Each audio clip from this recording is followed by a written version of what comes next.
One more minute.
Great, it's time. We're gonna go over the quiz again like normal, and you'll be grading your own. Each problem on this quiz is 2 points like normal, 1 point for circling the right answer, and then 1 point for writing the correct thing. You'll notice that on the screen up here, we're using, we'll notice two things. First of all, notice that Zoom is up and recording, so everything that we say today will be recorded. And the second thing is that we're using the classroom computer instead of my laptop. And the reason for that is, for whatever reason, both in the first section and this one, my laptop's not connecting to the projector thing. And so I'll have to figure out what's going on for next time. But the way that that's important for this quiz is that I had to manually type in all of the quiz problems. And so you should all just be vigilant to make sure that I didn't make any sort of typos in there, so that the answers that Python Tutor gives us are the actual answers and not the answers to a different problem. So this is problem one that I have up here right now. And so we have our for loop right here. And again, as always, if you have any questions about anything as we're going over the problems, then feel free to interrupt and ask. We have our for loop right here for x in 0 and 1. And then we have our if statement right here. So the first iteration, x equals 0. 0 is falsy, not truthy. And so when we have if x, we will skip over this and jump up here to back to the for loop. And we run again with x equals 1. Now it's truthy, we go inside, and now we do the total plus equals 1, and the total plus equals 1 throws the name error. So I'll just write throws as the thing that you have to circle, and then name error as the actual error itself. And this particular problem is included in the quiz because this is a hugely common mistake that CS40 students tend to do, especially on this coming homework assignment. And the way to fix this is you always have to start off initializing total to some value like 0 outside the for loop before going into the for loop and doing the plus equals 1. Any questions on the first problem? Okay, number 2. So now first one had no while loop, this second one does have a while loop, so you should be thinking in the back of your mind that it's a possibility of an infinite loop, that the only time that you can have an infinite loop is when there's a while loop. Nothing else can cause the program to run forever. So we have our XS equals this list right here, and this is a perfectly valid way to define a list that in Python, this trailing comma is an optional thing, has no meaning at all. That's come up, a lot of the sample code that I've given you has had that in it, and way back at the beginning of class, we would have talked about that in class, but it has been at least a month, maybe 2 months since we talked about that in class. So just as a quick, that was just a reminder that in Python it's okay to do that. And the reason for that is just to make it easier to copy and paste things, so you don't have to worry about not including the comma if it's the last one. And so we have while XS. XS here is this whole list, so it's truthy. So we go inside and now we append test onto XS. And now this is what our list looks like over here with test as one of the items. And we assert T in XS. T is not contained in XS, and so that is false, and we get the assertion error. So again, throws an exception, and we get the assertion error. Grading wise, again, just to reiterate this, so the problem, each problem is divided up into 2 parts. The circling part is worth 1 point, writing the correct thing is worth 1 point. If you don't get the circle thing right, then you can't get this right. So if you don't get this right, you'll lose out on both points. If you get them both correct, you'll get both points. If you get this one correct and this one wrong, then you get 1 out of the 2 points. Any questions on this problem? Three. So here we have our grades represented as a list of dictionaries now instead of a dictionary of dictionaries. And then this Alice and Bob variable as the indexes into the list that would give us Alice and Bob's grades. And then we come down here and we do the this line right here, and we get this name error because grades right here is not defined. Only the XS right there is defined. So again, it's throws and a name error.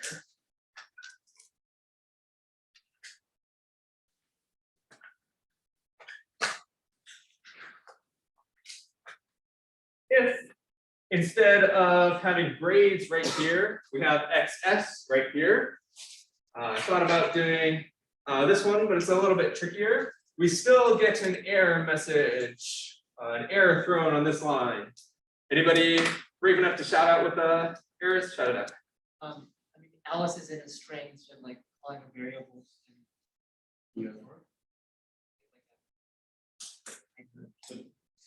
We get a type error, yes, because XS here is a list, XS here is a list, and you can never index a list by anything other than an integer. When you pass something other than an integer here, you get the type error. So that's not what this problem was. This problem was the name error with grades right here. If it was no string, like it was just Alice, it would work. And then if we had, the question is, if we took out these quotation marks like this, what would happen? And the answer is that everything would work. Now this XS Alice is like XS at position 0, giving us this dictionary right here. Indexing into the homework 2 right here, giving us the number 88 is what output is, and so we get output equals 88. Good question. Any other questions on the problem?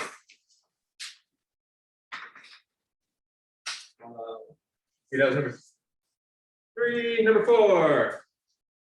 So now our grades is actually back to being a dictionary, and come down here and grades at Bob at homework 1. That's a valid thing to do. That gives us grades at Bob at homework 1 gives us 82. But when we add 82 onto this string right here, that's a type error. You can't add a string and a number.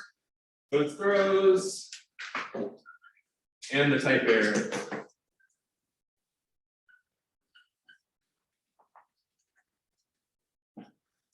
And the last problem. Number 5. So again, we have our grades dictionary up here.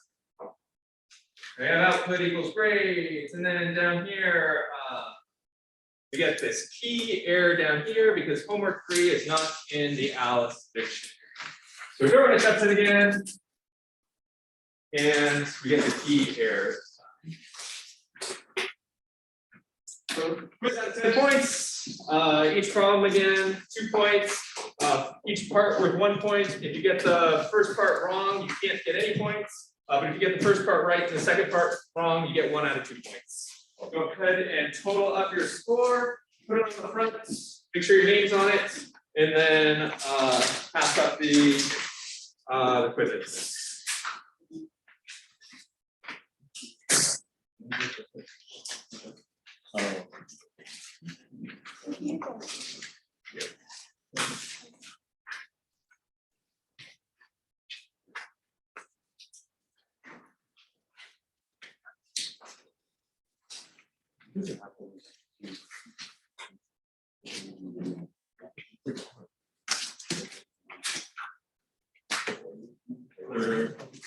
Any other questions? Everything? Yeah. You want to roll? Yeah. Okay. So before we talk about the material for today, I just want to highlight this issue that I posted this morning about our schedule for the coming 10 days or so up to Thanksgiving. And so the first thing is that we will be rescheduling the Thanksgiving week class that would have been on Monday of Thanksgiving week. We'll have it tomorrow at 3 p.m. on Zoom. And again, if you can't attend that class, totally okay. It is at a non-standard time. You may have conflicts, and it is last minute-ish notice. So the class, like normal, will be recorded, and you're welcome to attend either live or watch the YouTube video later. Either way is fine. But we'll be walking through most of the Reddit bot assignments, similar to how we did that for the scraping assignments. My recommendation is that you have your Madlibs lab completed before Tuesday's class. So the Madlibs lab is the second lab part of the homework assignments. And the recommendation, why I recommend you have it complete before Tuesday's class, is because part of your homework assignment is to copy and paste the lab into the homework assignment, and you will, it makes sense to have that completed before starting on the homework assignment. basically the lab, the purpose of the lab, what it does is gives you a function that's going to generate lots of random comments, and so we'll need that function in order to complete the homework assignments. Today in class, we'll talk about the technical details, all the technical things that you need to complete that, and you'll also have some time to actually get started on that.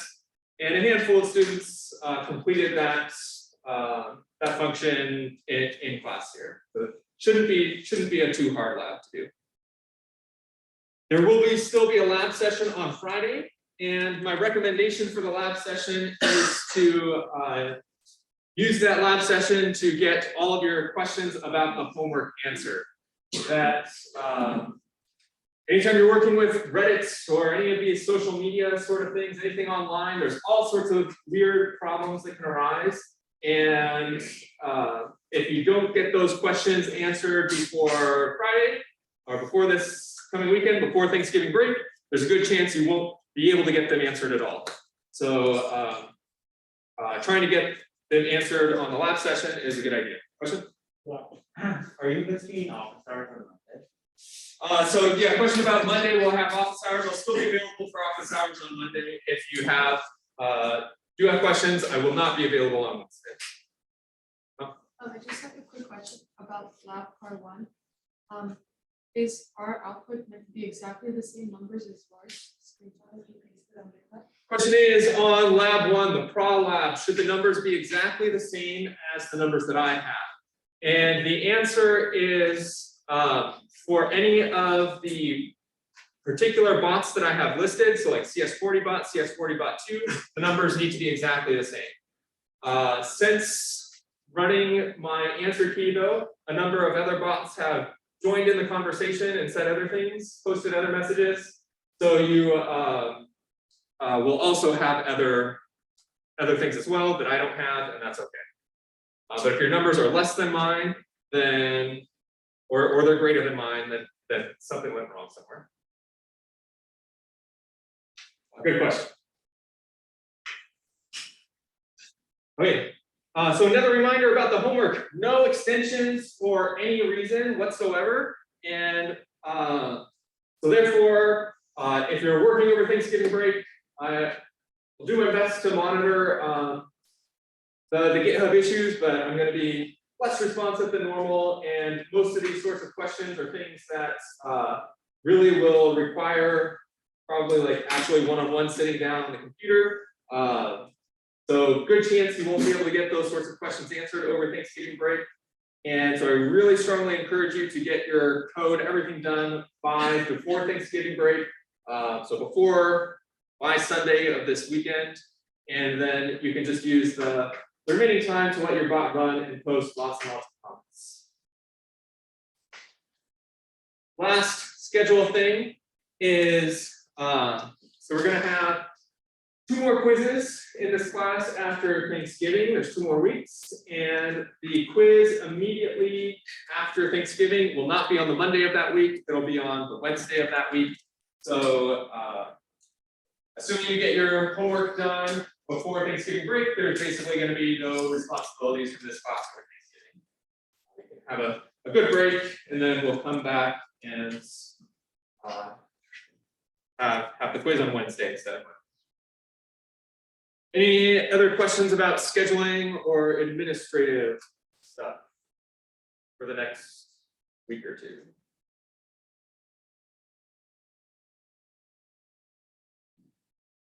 Okay, so today in class, we're, let's see, so last class was a pretty technical class, going through all the details of PRA.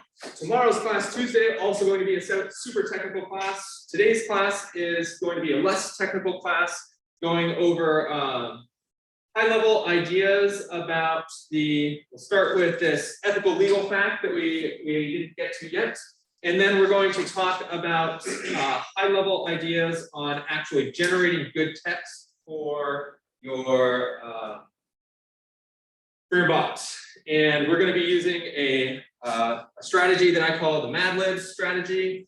We'll also see a couple of more recent ones here a little bit later on, and some examples of those. probably, well, almost certainly won't take the whole class time, and so you'll have a chance to get started on the actual lab after this.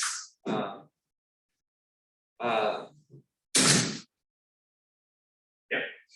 So the our ethical legal fact. So first question: bots are bad for democracy. Why would we want to teach students how to make them?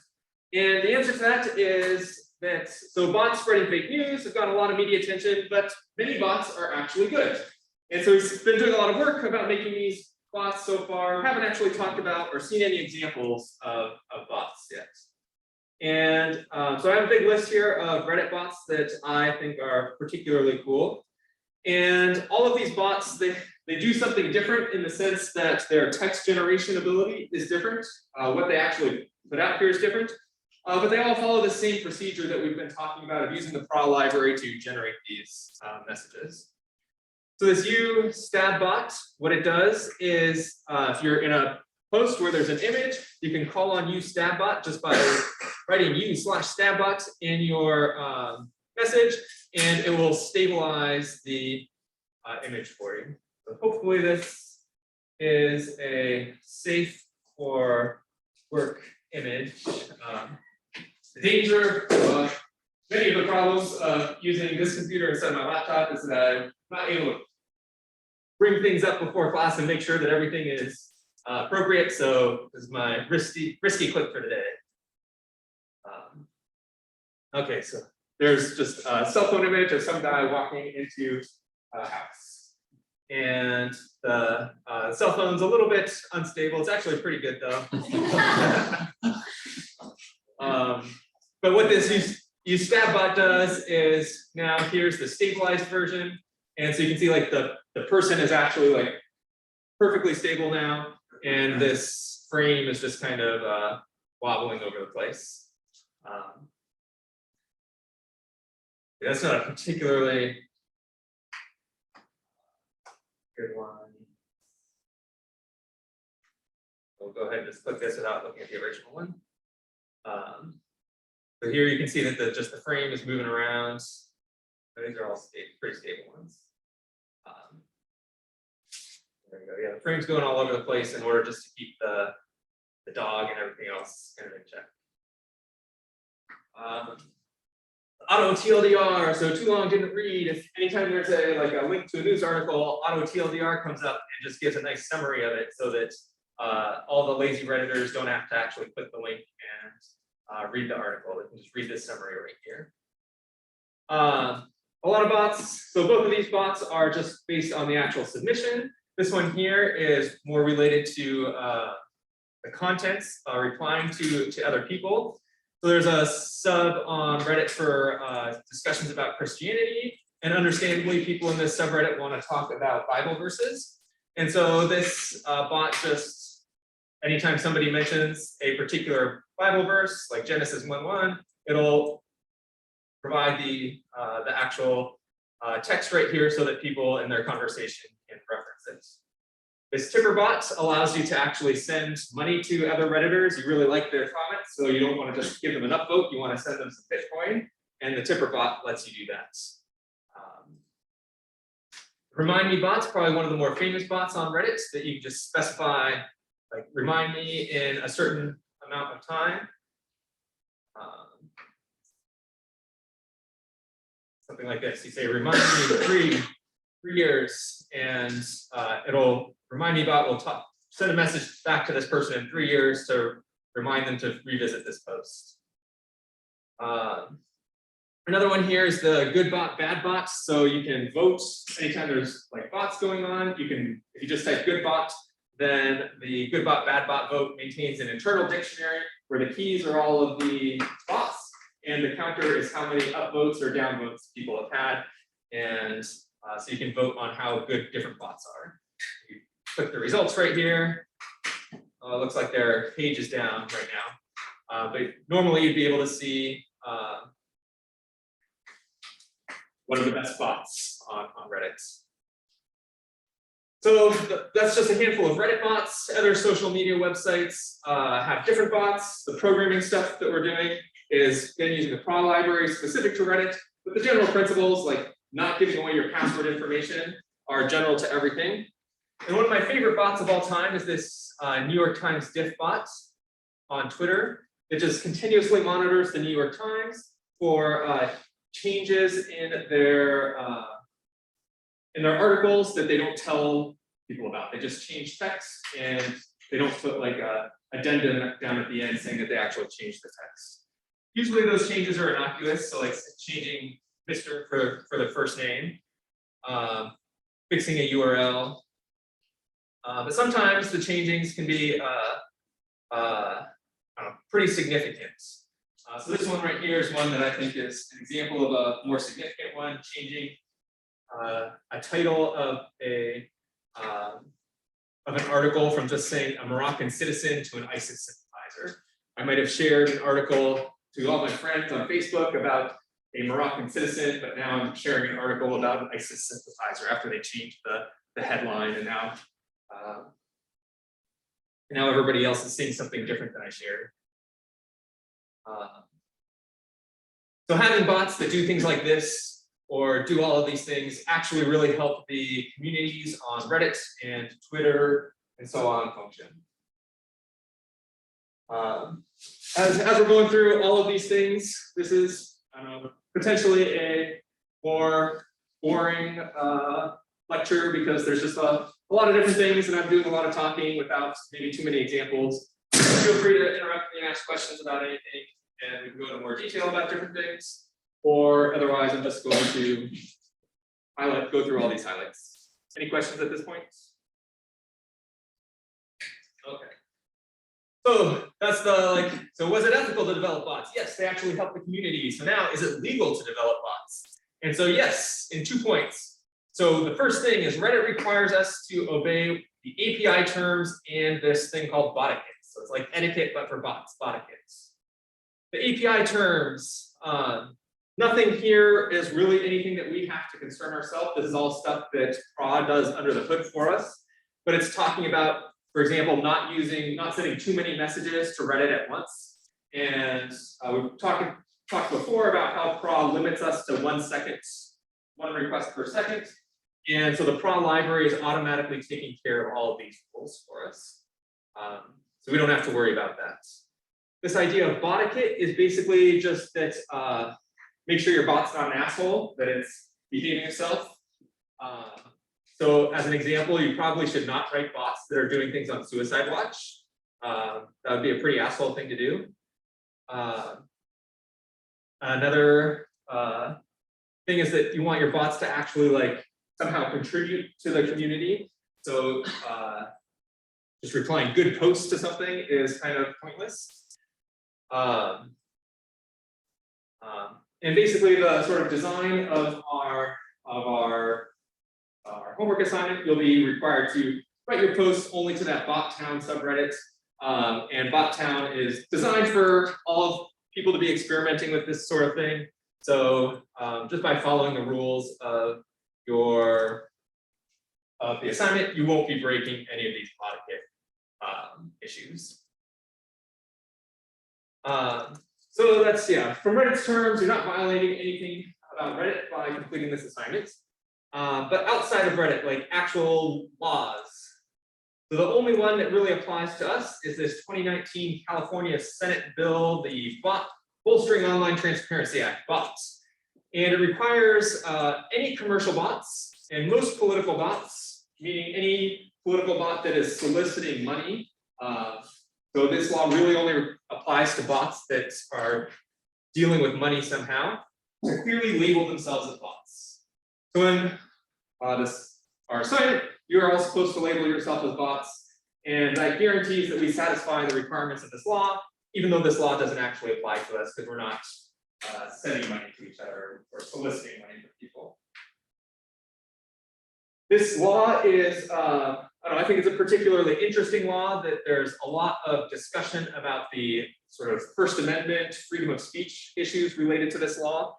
That nowhere else in the law are people required to self-disclose about whether like what kind of entity they are. If a company is posting on Reddit and like somebody's from a paid position doing what's called astroturfing of just Microsoft was famous for this in the 90s, of having a bunch of paid people talking about how awesome Microsoft is online.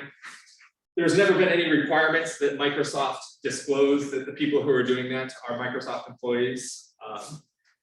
So there's a lot of First Amendment challenges to this law, and very likely soon it will be up against the Supreme Court, but it hasn't happened yet. But if you're interested in those challenges, the Electronic Frontier Foundation is probably the most important resource there. Okay, so question. Who does this law apply to? I mean, like, say you're in Canada, like operating out of Canada. Yes, the question is, so this law is a California law. Who does it actually apply to? And what if you're operating out of Canada? In general, for any of these, that's a problem for any law that like deals with the internet in any sort of fashion, because the internet is a global thing and people all over the world interact with the internet. The way the law works in the US, so any federal law or any state law, is that the law applies to everybody in the world. So everybody in the world is technically supposed to abide by this California law. And California, if they want to, they can pass judgments on anybody in the world. But if California tries to pass a judgment on some random person in Canada, then the Canadian government is just gonna like say, F you, you're not Canada, you can't arrest our people, and we're not going to let you do that. But if you were a Canadian trying to post commercial bots onto Reddit, then you probably would not want to travel to California, because then the California State Police could arrest you. But yeah, so that's another actually one of the potential violations or potential constitutional issues related to this law is that does that violate like the interstate commerce clause of the Constitution, where it's supposed to be the federal government has those sorts of interstate powers.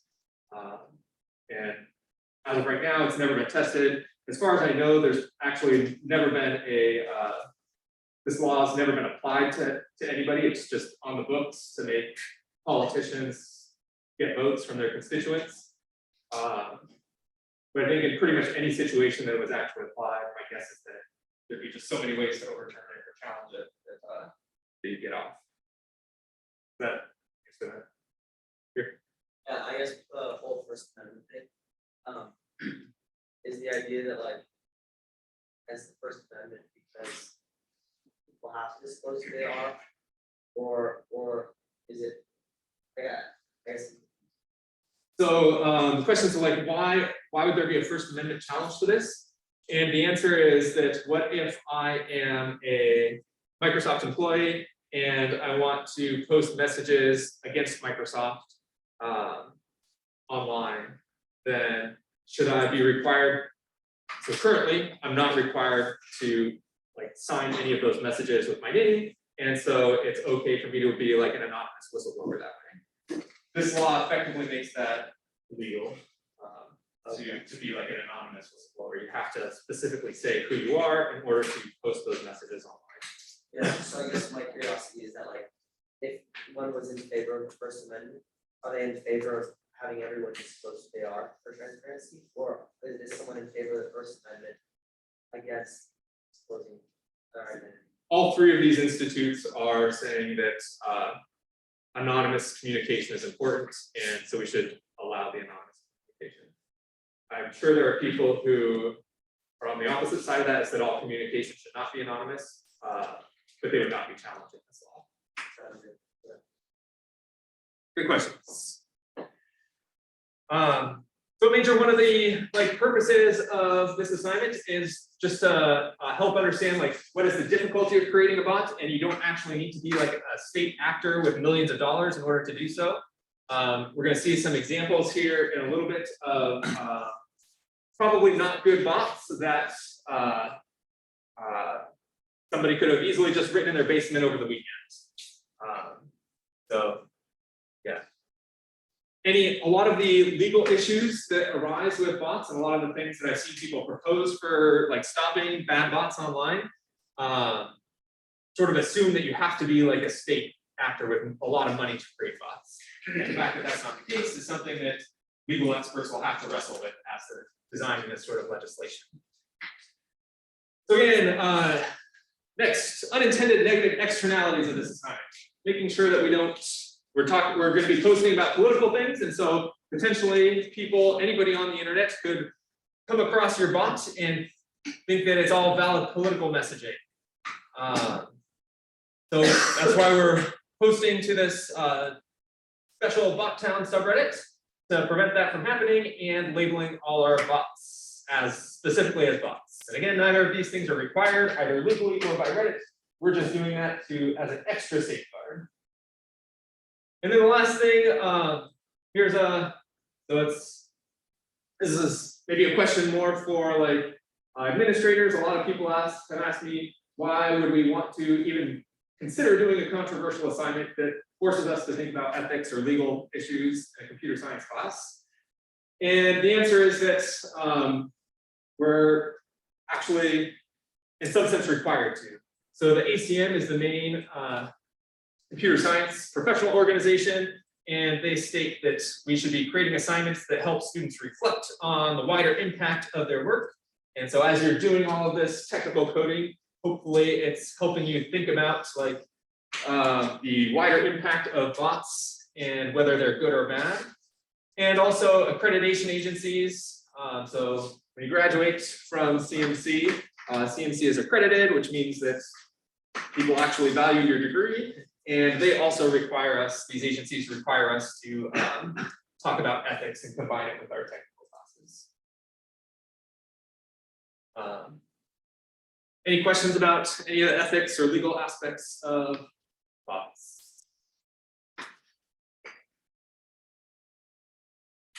Okay, so then the next topic, where is that?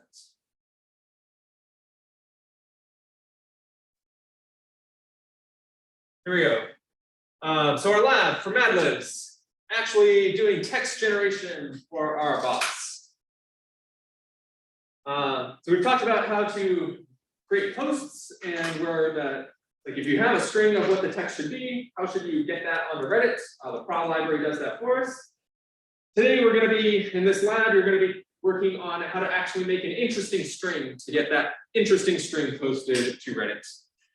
And again, I have a lot of examples here before we get into the technical details. But this first example is an example of maybe a bad bot, something that most people would agree is a bad bot. And it's about net neutrality. How many people here have heard of net neutrality? Certificate number, about half the class. Maybe 2 years ago, it was a big topic on the internet that during Trump's presidency, the FCC, which is the organization in charge for basically regulating the internet, was passed a motion getting rid of net neutrality. So the internet, or the United States section of the internet, had net neutrality up until 2019. And what net neutrality is that a company is not allowed to charge more for certain types of internet connections than others. So if you're a Comcast customer, Comcast cannot charge you extra money for connecting to Netflix, even though Comcast has its own video distribution service, and they would like you to use their video distribution service. According to net neutrality, Comcast cannot charge you extra. In general, people who are in the programming community, highly supportive of net neutrality, and economists and businessy sort of people against net neutrality, wanting companies to be able to charge more for different things. One tech company, however, that was actually against net neutrality was Facebook. And the reason for this is that Facebook distributes a lot of cell phones to, basically if you ask Facebook for a cell phone, they'll give you one that has a free internet connection. but that internet connection can only access facebook.com and can't access anything else on the internet. So that violates the idea of net neutrality because you can only access facebook.com. And obviously that would be good for Facebook if everybody could only access facebook.com. And in order to be able to distribute these cell phones, they needed net neutrality to go away. So the FCC, every time they're considering one of these administrative decisions, changing one of the rules on the internet, they do what's called a public request period, where anybody from anywhere in the world can post a comment and provide their opinion on that particular issue. The vast majority of the decisions that the FCC makes have like 10 comments posted, and because nobody really cares about the details except super technical people. So this one had 30 million comments posted, and there was a little over 1 million posts. So 1.3 million unique comments sent by just a single bot. And the way this bot works is illustrated in this picture up here. That so each one of these sort of paragraphs is a different message that this bot posted, sent to the FCC about net neutrality. And you can see here in this sentence that's highlighted, it's basically the same sentence repeated over and over again. It's just that all of these things in colored portion here, so like individual citizens, here we replace it like people like me, or just citizens. Essentially just synonyms of what we have up here so that we can change the text so that an automatic like duplication detector is not going to identify that it's the same exact text. But the basic meaning of the text is the same. So another synonym as opposed to gets replaced with rather than. Washington bureaucrats or so-called experts or the FCC, all just synonyms of each other. Should be able, should be free, deserve, should be empowered. Again, all just synonyms of each other. So these 1.3 million comments all use this sort of Madlibs idea of just swapping in synonyms to create different sentences that mean the same thing. Any questions about how it actually like generated text? Okay, so for this assignment, both the lab and your homework, this is the strategy that we'll be using to generate comments. We're gonna switch back over here for a second and come up here to the lab, to the madlibs.py, and scroll down here. There's this Madlibs list that contains a couple of sentences, in this case 2, about Python and how great it is. And inside of these square brackets is text that's supposed to get replaced with a synonym. So here we have square bracket Python, and then this should be replaced by anything in this dictionary right here inside of this list. So like either Python or programming or coding. And then great right here, great will get replaced by either great, magnificent, fantastic, wonderful, and so on. And so you can see that there's lots and lots of different combinations for how this particular sentence right here could be generated. I think if you work through the math, there's something like 100,000 different sentences generated that can be generated from this pattern right here. This one down here has significantly fewer of them because there are significantly fewer things to replace. For your lab, it's a 3-step lab. The first step is inside of this generate comment function. You'll make it work so that with this given Madlibs and replacements, it will do these substitutions and give you a bunch of text about about how great Python is. Then the step 2 is that you'll be redefining these Madlibs and replacements to be some sort of political messages about whatever politician you want. And then the messages generated that way will be the things that you're posting up to Reddit. So a good hint on part 1 is try to make your code really generic so that when you change all of these values down here, it will you don't have to change anything about your code. It will continue working, doing all the substitutions. The way to do these substitutions is it'll be just like your that Frankenstein or Dracula homework assignments. We call them replace over and over again. You'll basically have a for loop for each one of these keys. So don't hard code these keys. Do a for loop over the keys inside of here. Select one of these things at random and call the replace function to replace it inside of here. We know how to do all of that except the selecting one of these things at random. So we're going to talk about that right now real quick. Open up pythontutor.com again. And there is a library for randomness inside of Python, just called random. And this is built into Python. You don't need to do anything special to get this library. And let's create a quick list. 3, 4, 5. Okay. Kind of missing a couple numbers, but that's okay. And then in order to actually get to a random number, you just say random.choice xs. So this random.choice function takes as an input a list, and the output is just one of those values of this list selected at random. Let's go ahead. I'm just going to copy and paste this a bunch of times with different 2, 3, 4, 5, 6, 7. We'll run this, and we'll see that each of these variables, so you see on the right-hand side over here, the variables themselves. Each time it does the random.choice, it's just randomly selecting something from this list, not the indexes, but the values from this list, and putting them over here.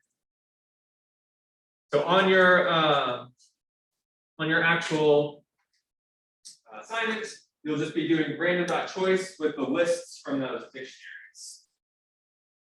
Here, so you'll have a random.choice with the parameters being whatever the dictionary is that you're trying to find a random from. Any questions about the randomness in Python, how to select things at random?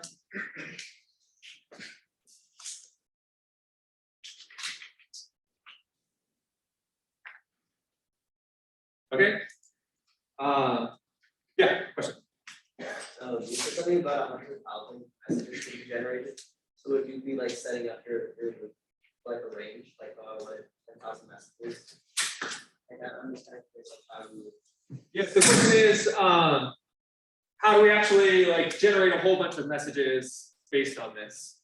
The generate comments function right here will internally call this random.choice once for each of these things right here, doing the substitution, so replace into these lists up here. Let's see. Let's go ahead and copy and paste this whole thing into in a Python right here. You start off by saying Madlibs equals random.choice. Madlibs, but our string s equals random.choice of Madlibs. So we randomly select one of these 2 strings up here, and then we can just for key in replacements dot keys do s equals s dot replace of key plus random dot choice of placements of k, and that's basically what the generate comments function looks like. And then you'll have a for loop that calls the generates comments function and actually creates the posts. Okay. Then we can just call for as many. Like. And every time you need a new comment, you just call that function, which runs this set of code right here. See. I'll go ahead and visualize this. Go to the last random.choice methods. Let's go. I have to import random.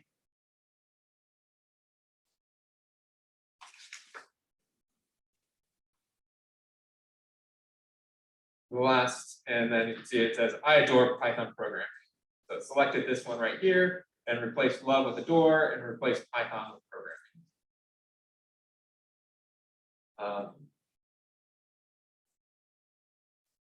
Yeah, as far as this lab is concerned, that's the hard part of getting that into the generate comments.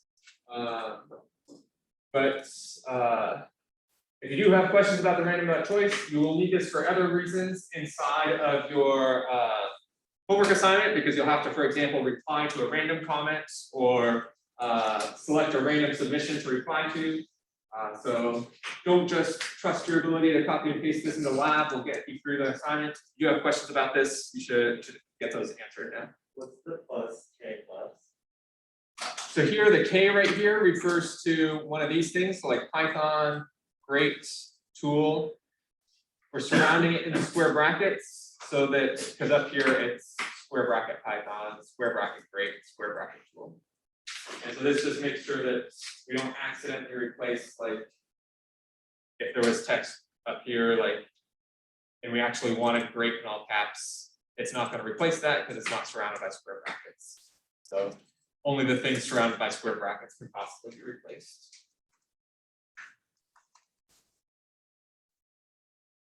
Good question. Any other questions about that?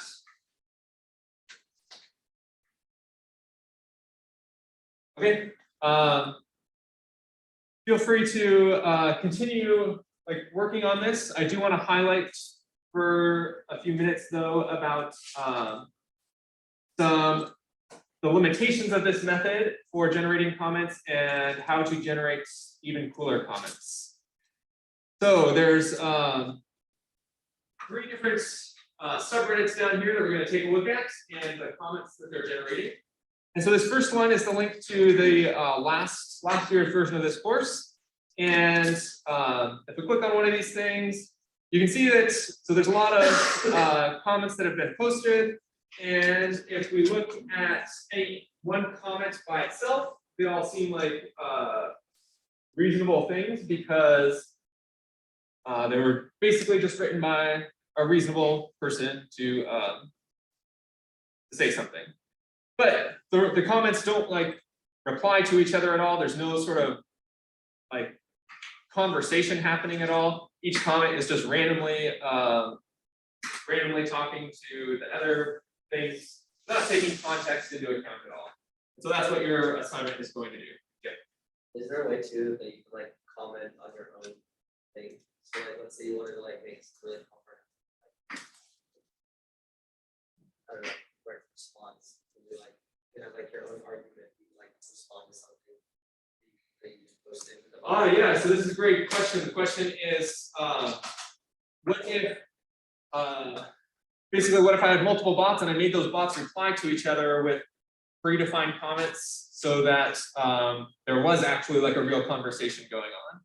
And that's definitely something possible to do, and that would be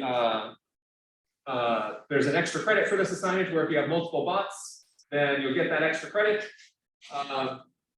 The multiple bot extra credit doesn't require them to coordinate with each other at all. But if you wanted them to coordinate with each other, then I would give you even more extra credit for doing that. So yeah, it's a good idea for how to make the bots potentially more realistic. Did that answer your question?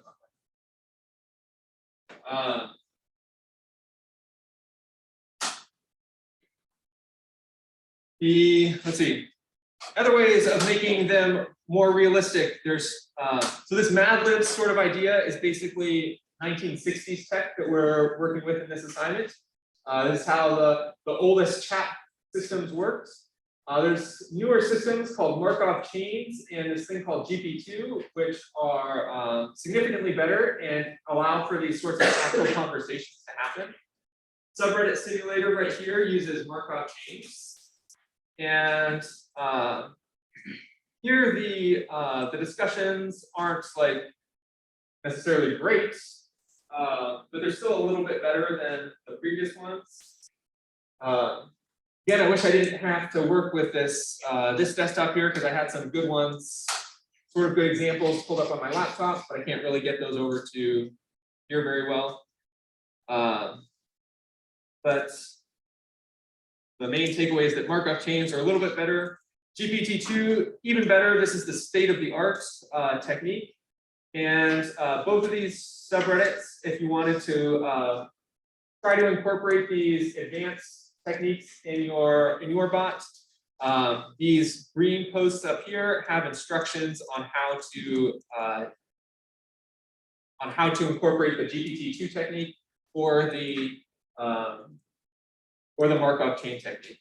And both of those are worth 5 points of extra credit if you were to do those on your bot. And that's where you would look.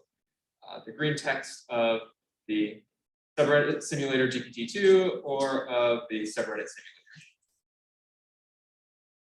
The last interesting subreddit here is for one that's generating not just text, but also images plus text, so memes.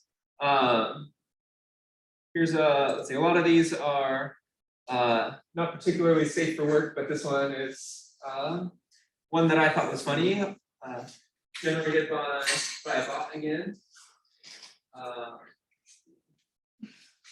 They're not all particularly funny, so this one is they're not very clever right here, but I guess it's not wrong. This one's a sort of classic Reddit humor, classic Reddit meme. This one's particularly brutal for whoever Anna is. Again, like the bots created like this person's name out of thin air and had to create this any other girl and me text, and then all three sort of random texts like actually working together to make the thing funny. And the text for all of these memes here is all from this GPT model. Students often ask, like, so this one here makes sense how the algorithm is working. You can get a pretty good idea just really quickly. These two, like, how are they actually working? And it's all super fancy math. So linear algebra and statistics. And if you go on to take the data mining course, so it's like there'll be 2 courses after this course. It's like a math/computer science course that covers how all of this stuff actually works under the hood. This link right here, so it's the first part of your lab. There's nothing to turn in for this, but this AI dungeon is a way to actually interact directly with this GPT-3 model. Again, state-of-the-art for text generation. And you basically play Dungeons and Dragons with the model. Anybody here, Dungeons and Dragons player? Nobody brave enough to admit it? Actually, a handful of Dungeons and Dragons in my life.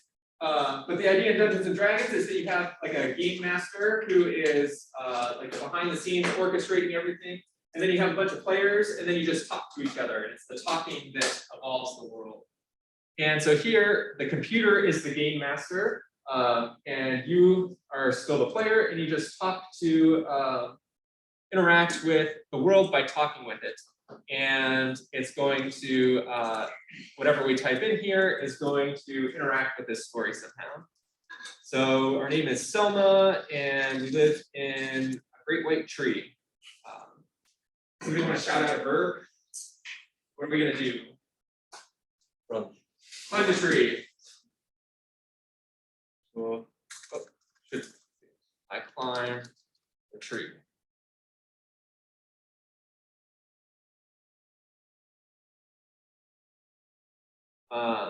Let's see, so our response here is maybe not super going along with what they had up here, so they don't necessarily respond back to me. We must warn the queen immediately, instruct the raven. Let's kill the raven.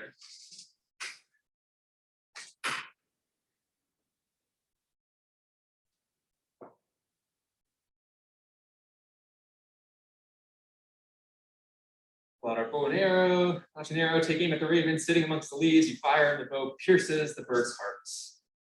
Let's pluck its feathers. Feathers and boil the meat. So you can type in whatever you want, and somehow it's going to continue the story based on whatever we typed in.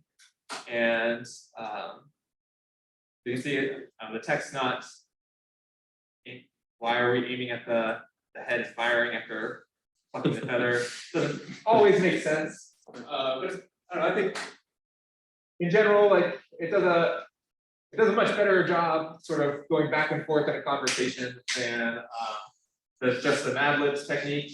And so potentially you could, using this as your backend, really automate political propaganda somehow. Yeah. Is this the same kind of stuff that like Siri or OK Google? Are these techniques they're using or? Yeah, questions about like how does this compare to Siri and OK Google? And currently, neither of those two techniques uses this GPT-3 model under the hood, because sometimes GPT-3 can just start going off track and start cursing at you and saying various inappropriate things. And Apple and Microsoft, or Apple and Google, don't want their products doing that to random people. But that's the particular goal. So this model's funded by a group that's closely associated with Google and Facebook, and the hope is that it will not be doing that soon. And so my guess is that within 5 years, it'll be Siri and OK Google will just be plugged directly into something that looks like this.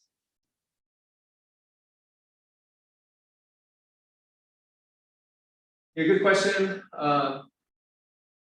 Any other questions about any of these technologies?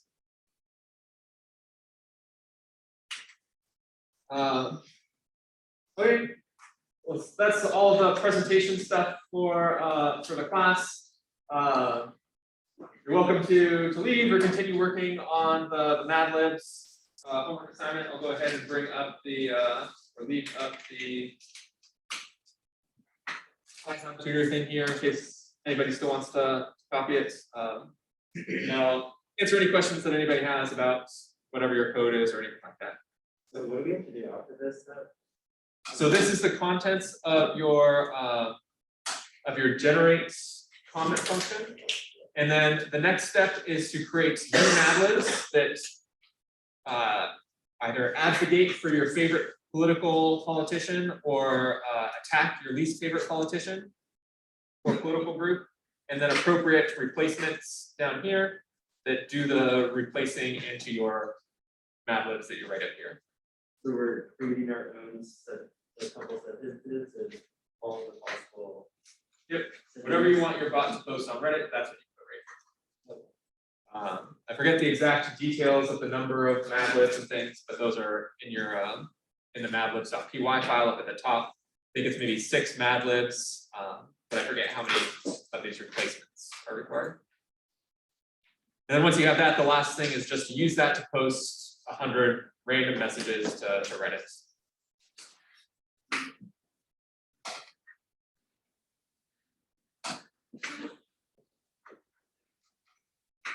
So, yeah. Is that two Madlibs technically one of theirs? These are 2 separate Madlibs. So yeah, 2 That's separate fine. sentences. Okay. And then within like the block of close, you can add 2 to 5 sentences. Can you say that again? So like within that Madlib, you know, like in the quotes. Oh yeah, so this one up here has like, I don't know, 3 or 4 sentences inside of it, but it's just one like One Madlib. Madlib. Okay. Yeah. Can you go over again the SC process not replace? What exactly this is doing? Yeah. Sure. So when I'm looping over here, go ahead and step through it. The next, so we get down to that line of code, and I'm looping over right here all of the keys in this particular dictionary. So up here, S is I love Python, and then next again. And now my key, first one is Python right here. And then here, when we do s dot replace right here, this is what we're looking for, the thing that we're looking for. So K is Python, and then I'm surrounding it in square brackets. So I'm looking for Python surrounded in square brackets. So I'm looking for this thing right here. And then I'm going to replace it with whatever this thing right here evaluates. Replacements at position K. K is Python, so that's this right here that I'm selecting something from. I'm doing random.choice to check, to randomly select one of these three things right here. And then I'm going to substitute it into Python right there. Okay, next. Okay, so we randomly selected programming and substituted that in for Python. Okay. That answer your question? So just on this one, so there are two Madlibs in the example that you gave us, right? So we need 6 and each one needs 5 replacement words. Yes.